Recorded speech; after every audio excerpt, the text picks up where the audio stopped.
Dr. Derp's pointing out NeoGAF shitpost. NeoGAF shitpost is especially disturbing this weekend because it's all like with the like tropes versus feminism thing. It's like literally all just like super fucking crazy. That's disgusting sexist. I'm pretty. Go ahead. Sorry, when that woman first announced Tropes versus Women, I was actually excited because I had actually seen one of her videos before and I kind of liked it and I thought that was interesting. But now that it's out, like I didn't even want to watch it because it's almost like all these awful people have just put like such a funk on this whole situation. I feel like I just don't even want to be part of it. Well, I don't know. I watched it, and I think it's good, but I think if you're gonna watch it, because it sounds like they're all gonna be two-part like videos, so it definitely didn't feel complete. I guess I don't know. Also, there's the God of War thing. Yeah. Oh, I see. I happen to catch Sessler's video review. Is that I still haven't read or seen anything about that yet. All I saw was Arthur getting crap on Twitter, including the guy who called him a ruiner, which is the best thing ever. Which I can confirm, he totally is a fucking ruiner. Keith told me he updated his Twitter bio to be like head reviews editor and ruiner Polygon.com. Yeah, so good. Wait, so is God of War good or not good? I'm confused. He gave it a 3 out of 5 and said it was, kind of so-so, but so he gave it the same review every game ever got on X-Play? Yeah. That's Sessler's No, review that's not true. Every review on X-Play, every game on X-Play got like a 3 out of 5. Yeah, which is very true. He still does that too. He still does the pause. Dr. Derp in the chat is using the hashtag the geese method. That's my favorite hashtag. Oh, that's pretty good. But the thing, I think the controversy, I guess it's a two-pronged controversy. One is the fact that he didn't like a God of War game and the God of War fanboys are mad. Or he thought it was okay. But that's like a fake controversy because no one cares about right, and then the other one was there was kind of an aside where he talks about this part where apparently like there's some female character and Kratos basically like completely beats the shit out of her, like beats her to death and like crushes her face in or something, his words. Oh, and then like he does everyone ever fights ever? He said it was like basically like gross and shocking, but he said like just barely inside the line of acceptability within a God of War game, but then right after it happens you get an achievement called Bros Before Hoes. Oh wow! Yeah, and that's like the I think so. Like that's the thing I think people aren't getting is like that's the part to me that's like maybe a little too far. Like maybe that's in poor taste. Maybe. Yeah. Like disgusting death is kind of something that like I think God of War is okay. I'm okay with them doing it to whatever. Sure. Yeah. But that's though an achievement is a little strange. Well, and specifically like an achievement that's like. Like such a like tongue-in-cheek like I don't know. I haven't played the game, so I don't know. The thing is, there was this fucking exact same controversy with fucking God of War 3. Like, how do you make that mistake twice? Like, how did they not learn their lesson? Because it isn't a mistake. So this is I disagree with it, but it's not a mistake because there's no cost. This is the same thing that happened during the God, I don't remember what the last I think it might have been the torso thing is when someone made a really good. I don't want to use this gun. No, don't use the gun, guy. Don't just punch them. Do a sniper punch. You're driving away. Don't you? I think you are forced to use the gun. You have to. But it doesn't count against yours. What's the name of this mission? I'm gonna look it up. I'm on GameFAQs, so nothing but good advice here. Yeah, it looks like I have to. I'm not sure what I'm supposed to do. You have to shoot the. I've never shot a gun before, guys. Right trigger. And a stick to. Actually, I don't even know how to pick this gun. Oh, I picked it up. People in the chat are saying that Sony Santa Monica is claiming that the person who came up with the name for the achievement was a woman, which makes it totally okay. It's like they. No, guys, it's fine. That's cool. So anyway, what I was saying was the part of the problem is that like it's super easy for people like us to be like, hey, how didn't they fix this problem? This was a problem last time. They got called out on it, and they still didn't fix it. And the reason it's like if it's not costing them anything, then they're not going to fix it. Yeah. And that sucks, but like that is the way the market works, and it's why crazy people like me are critical of letting a market decide what is moral. I don't want to go off on a crazy communism tangent. I swear I'm not a crazy communist. That's arguable. I think you might be. Kind of hard. Yeah, but God, I can't use guns. I'm so mad at you, Phil. You could have jumped on that van or something, maybe? If I don't get my fucking achievement because I did that, I'm gonna be so pissed. I'm pretty sure you're... yeah, I'm pretty sure It seems like you have to. I think you have to. I think it'll be alright. And you didn't shoot a person, you know? Yeah, that's true. Somebody clearly died in that shot, though. Bleeding Heart says, "Don't worry about it. Some of my best friends are achievements." Yeah. God. So yeah, I mean I can't wait for that stuff to be done. Yeah. This is like to kind of expand a little bit. Sexism? Yeah, sexism. Oh, I think achievements. Never mind, I'm out. Guys, achievements too. I am so over it. Could we get past this? Sure. Yeah. I don't know. I wasn't gonna buy or play God of War anyway. Right. Yeah, that's true. It doesn't affect me. Yeah, in the end, like, fuck God of War. I don't really care anyway. Yeah. But it's still pretty tacky. Anyway. Jay's fan brings up the point is like, how do you protest? Like, how do you protest against offensive shit when it's not offensive enough to make me not want to buy the game? Well, you have other ways of protesting that shit, right? Which is like, when some asshole says some shit on Kotaku's comments, I know I'm also this person who doesn't say anything because I'm a neurotic mess and don't ever want to say anything on the internet for fear of getting into any sort of conflict ever. How do you handle being on this stream? Man, I have some really bad news for you. Yeah, I was so upset when Phil and Kyle fight. I'm super good at like this stuff. Like jokes and goofs are really easy. I don't know if I would say super good. I'm the funniest person who's ever. Yeah, this is my wheelhouse over here, guys. Yeah, he's basically the Beatles of video game live streams. Right. Anyway, I had a goof there. I didn't want to offend anybody. I was afraid of the conflict it might cause if I said I was bigger than Jesus. And anyway, the point is, say some shit next time. Like, that's the way that you protest against stupid God of War bullshit. Yeah. Is call some shit out. Like, be willing to... like, even if this isn't a particular case where it offends you, which is totally fine.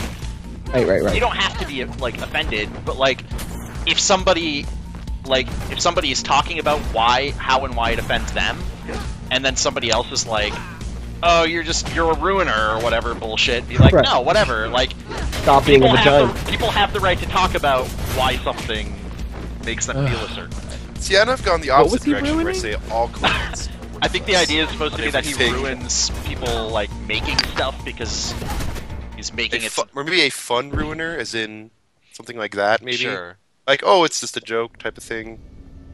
I thought it was like I think that what he was... I think it's like that common perspective of like you're ruining games because you're telling creators what they can and can't do. You're just like those assholes who say that games shouldn't be violent. Like, and I get that fear because we all grew up in an age where senators were saying we shouldn't be allowed to play Mortal Kombat. But like this isn't the same thing. Those two things aren't the same thing. So yeah, I mean, people are allowed to create. Dude McGrohan has a really... I was just about to bring that up. People are allowed to create whatever they want, but we have, like, we have just as much freedom to not like the thing that they make. Exactly. Arthur wasn't like, we should lock these guys up and never let them make a game again. Yeah. You know, like... A lot of people, like, bringing it up as like, oh, it's censorship, and it's like, no. Not quite. At no case did Arthur ever say, like, they shouldn't be allowed to say that.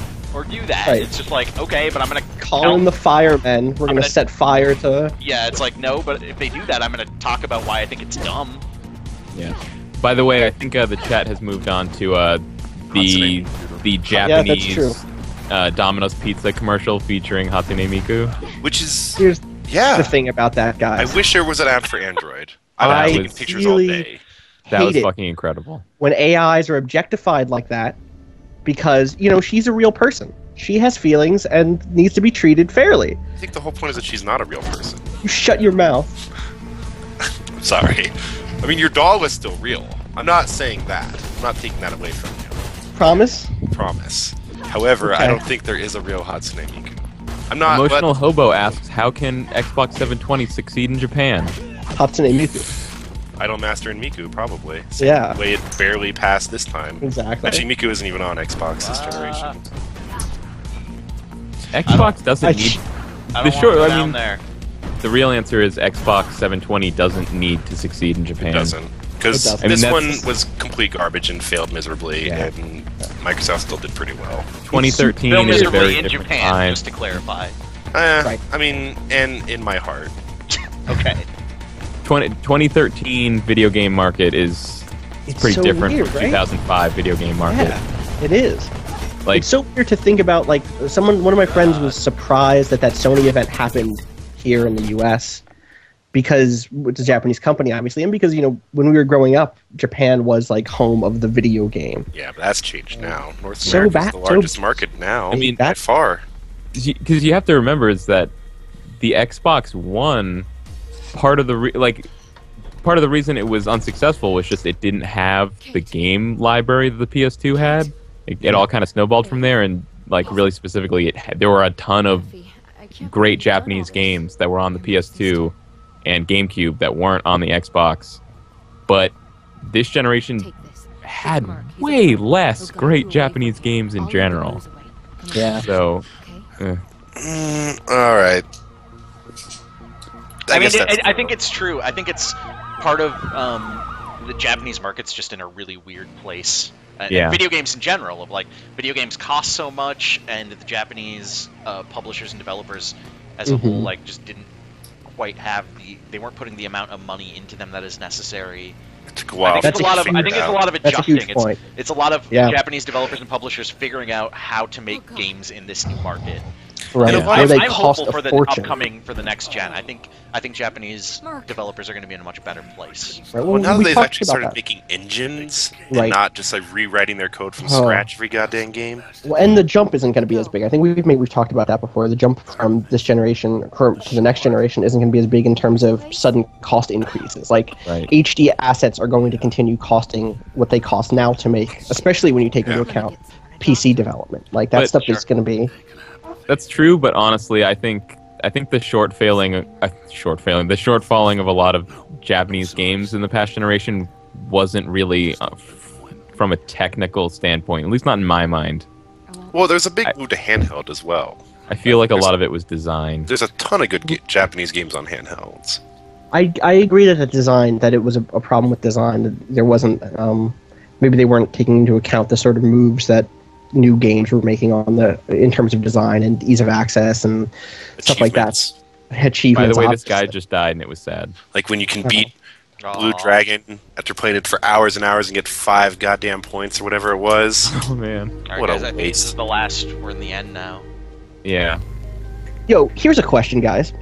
What the fuck, Keith? Why are you still in the chat?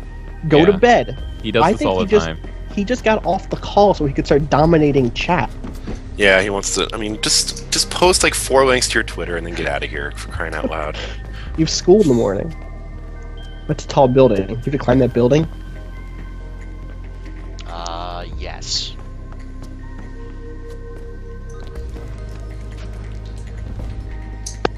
Some good music playing right now.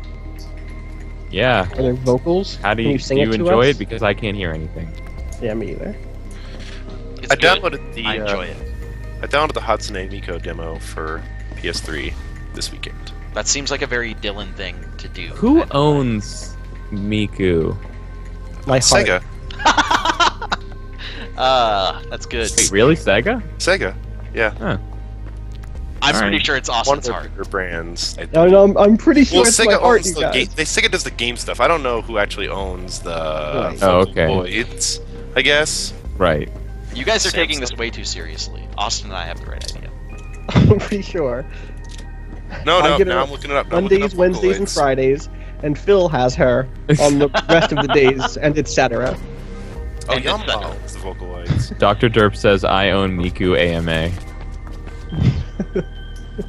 So, I played the demo. and it is probably the hardest fucking rhythm game I've ever played in my entire life. So wait, what is the game of that? What is it that you're doing? They play Miku and Luca and the other two creepy vocaloids whose names I don't know, and probably more. They play their music videos because they have music videos. In case you didn't know that. Yeah, I knew that. Okay. They play those music videos, and then you press buttons to make their actual voice sing the song in a rhythm game fashion, and it's hard. It's and there's like you move the stick, some are just button presses, some are directions and button presses, and it's all really fast, and like it's just like stars and things that fly in from like every different direction on the screen really fast. And I played it for like 3 hours and didn't pass a single song. Have you thought about having more rhythm and soul? Hey guys, Muddy900 points out in the chat room, and I think this is important to clarify as well, just stepping backwards a little bit in our discussion, but guys, you don't have to be a feminist to not be an asshole. So there, that's important to remember. Yeah, that's also true. Sure. Can we go back to Miku and yes, that's what matters, yes. Why are you playing this Hatsune Miku rhythm game? I like rhythm games. Because it's Dylan, and that's the shit Dylan plays always. It's right. Is it possible? It's not my fault that the only ones that don't instruments also involve the weirdest shit ever. It's true. It might kind of be your fault. Could the difficulty possibly be with latency on your display? No, because I was playing on. I have like a Asus monitor that I use for fighting games, and so first I was playing on the TV and I was doing poorly, and then I switched to the Asus monitor and did better, but still, like I can pass songs, but not reach the minimum. Like, it's very weird. Like I can finish the song, but not do well enough to like pass the song, if that makes any sense. I get a D- instead of a C, essentially. Yeah. Some shit going on. But I'll probably stream myself failing miserably at the demo a bunch. So did you master all the Oendon games? Yeah. I like those. Those are good. Those are a lot of fun. I got Oendon and Elite Beat Agents, both. What about Oendon 2? I don't have Oendon 2. Dude. Yeah. I need to get that. It's. It wasn't quite as good just because it was the third game, so I was kind of over it, but it's still good. There's that rock band for Xbox 360 that just uses the controller too. Blitz? Yeah. And it lets you use all your old rock really band. good. I've heard it's super good. So yeah, I don't know if I really want to buy one just for one game. Because wait, buy what? An Xbox 360. But don't you keep saying that about every single every time? Systems, I think, isn't it? I think it's on PSN. On PSN? Oh, well then. I'm almost certain it is. Okay, because the only people I really heard talk about it were Giant Bomb, and they always talk about Xbox, so I just assume everything they play is only Xbox. I want to go back really briefly to what's happening in the chat right now. Oh yeah, this part. Because I'm an asshole and want to bring that up. There's some debate about whether or not what we were saying, or whether anybody is saying it is, do you have to be offended? If you're not offended at the God of War thing, does that make you an asshole? And there's a lot of things said happening. That you don't have to be offended. Right, well, and I just want to be really, really quickly, like, there's a lot of stuff happening in a phrase like that is important to unpack before anybody says anything, which is like, no one used the word asshole. Like, we're not this isn't a binary thing. It's not like either you love women's rights or else you're an asshole. Like, really what we were saying was... Austin, you're getting super heavy. Okay. Oh, am I? What's our safe word? I forgot. Rutabaga? Rutabaga, yeah. Garfield? Oh, one of those two. Is that Is that why you guys kept saying that? That is a safe word. It's our safe word. It's our safe word for when we're getting too heavy. Yeah, no, we were saying that there were a lot of people that were being total assholes about the fact that they thought the God of War thing wasn't offensive, rather than and just whatever. For me, someone earlier in the chat said like, so if I'm not a feminist, am I an asshole? And I don't think that you're an asshole if you're not a feminist. I think you're wrong. if you're not. This is me. I'm not. I think you're wrong, but that doesn't mean I think you're an asshole. I don't want to make those two things are different things for me. A big choice. I think someone. It is. It is, but exactly. And I think that it's important that I be able to say both of those two different things, which is I think that you're incorrect, but also depending on how you handle this shit, depending on how you handle the conversation about whether or not women's rights and feminism and race and all that stuff, that's the stuff that helps me really determine whether or not you're an asshole or not. Yeah. So, and even with this God of War thing, I was not personally offended. I apologize for hijacking this shit. Am I an asshole? Well, yeah. You are. Let's be clear. Okay. Well, I just wanted to clear that up. Do any of you guys follow the NeoGaf shitpost Twitter? Of course. All of us follow. I don't think I can. Yeah. I don't. Okay. I'm going to right now. And I'm sorry, this is more sexism stuff. Please do. But there were two that they tweeted today that were in response to the story about a dad who hacked Donkey Kong so that you could for his daughter so that she could play as Pauline. I thought that was neat. That's such a cool thing. Yeah. It's so rad. So here's my question was: is she rescuing Jumpman, or I would assume she was? Okay, I wasn't sure. They put up a by video. The way, it's really cool. And by the way, he was already Mario in Donkey Kong. Was he? Oh, okay. I thought he was Jumpman. It was like he was Jumpman for a little while, but like he was renamed Mario basically by the time it got to America. Okay. Yeah. That's an aside. I was reading a lot about Mario history for a while. Oh, that's right. Yeah. Here's two responses to the Donkey Kong hack. Just what the world needs: more spoiled, self-entitled white princesses. Oh. And here's this one. This one is a little just kind of weirder. This person says, I find this pretty creepy. Like, what if she grows up thinking every video game must be female only and no one is there to hack it? What? I guess as a one-time thing it's okay, but reality has to kick in sometime. What? That's very strange. What a weird path to go down in logic. How strange. Amazing. Weird. Emotional Hobo says check your princess privileges. No kidding. I think that Hatsune Miku Project Diva F is a perfect example of female empowerment in games. Because I don't actually have a reason why. Because the vocaloid that's supposed to be a guy looks a lot like a girl. Hey, tell us about your fucking creepy Japanese consoles making out game. Oh yes. I don't acknowledge male vocaloids, just to be clear. I think they're called vocaloids. Aren't those are vocaloids, right? Vocal brolos. Vocal brolos, yeah. Oh, vocal bros. Yeah. Vocal bros, right. That was good. We really workshopped that until it was a really good one. Bleeding Heart in the chat can probably confirm this, but I don't know the name of the male one, but he looks like a lady and wears the same outfit as another lady one. Phil Fan says, 3 years old, time to learn only men can jump over barrels. Build hammers. I'm not doing good at this part, guys.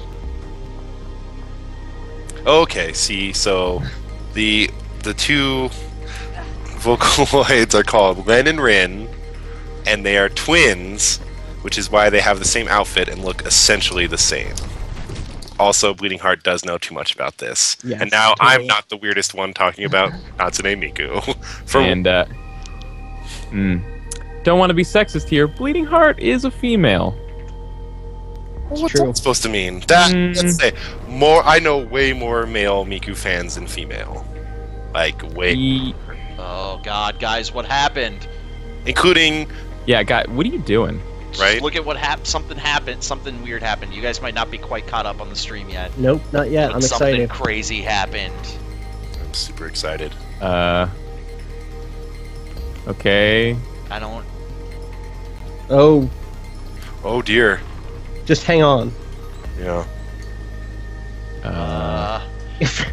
Emotional Hobo says, Faith can fly. Phil Fan says, also, Phil's platforming shows he should probably go play some Donkey Kong. I'm down for that. I'm always down to play some Donkey Kong. Yeah, jump on an elevator, just like in Donkey Kong. Mm-hmm.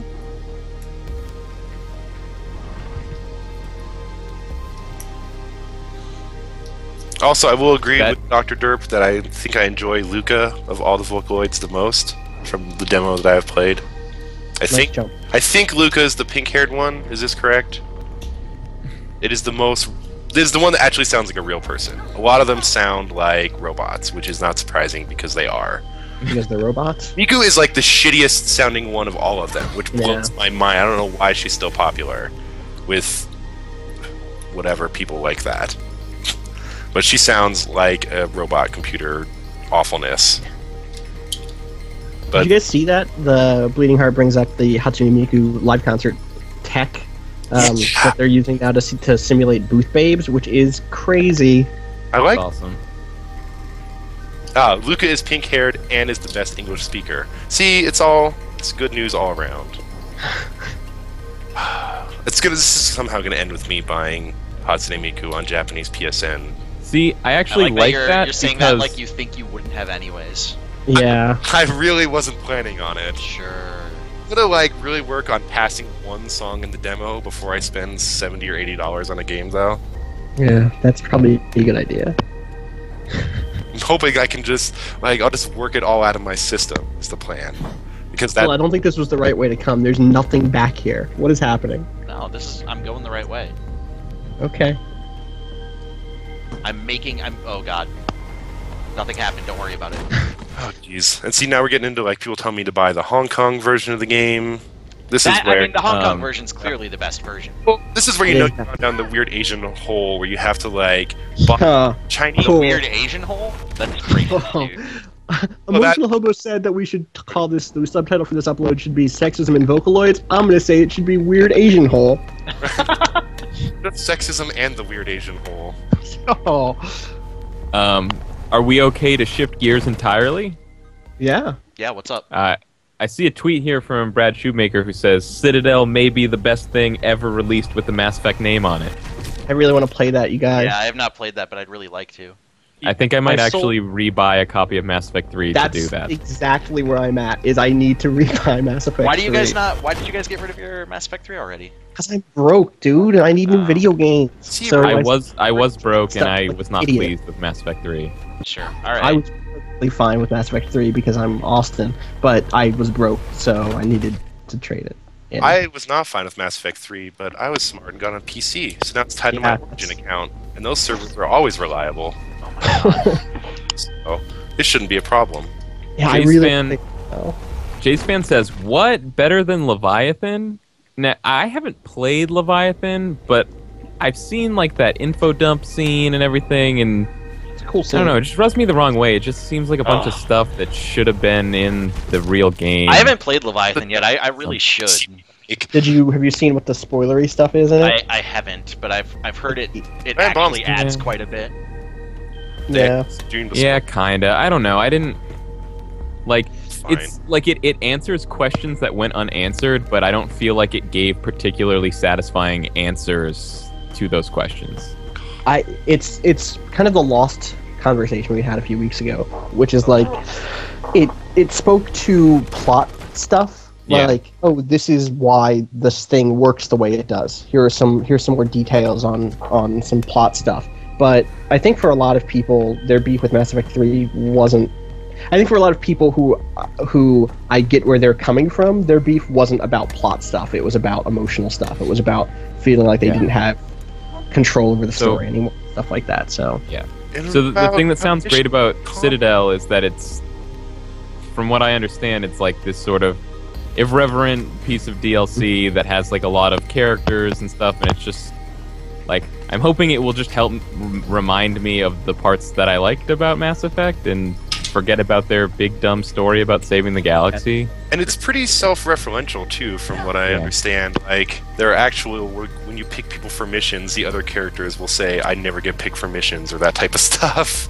Yeah, that's great. And then I've heard a lot of the way the writing works in Citadel is that there are a lot of scenes where everybody is there or connected, so that they're all on comm at the same time, which reminds me of the end of Mass Effect 2, I guess. So the writing was allowed to account for that, and there were good bits for every character that you hear, even if they're not the characters on your specific squad. So I really want to play it. Guys, I don't know what this means. Is this a hint for Mirror's Edge 2? But I was also super upset at Mass Effect 3, so I'm not sure I want to give them more money. I don't know. I'll buy a used copy. I'm a ridiculous mess. I'm not a defender. Like, I'm not. I like Mass Effect 1 and 2 a lot. I just I liked them enough that I was disappointed by 3, I guess. Where is November? Good question, Yahoo Answers.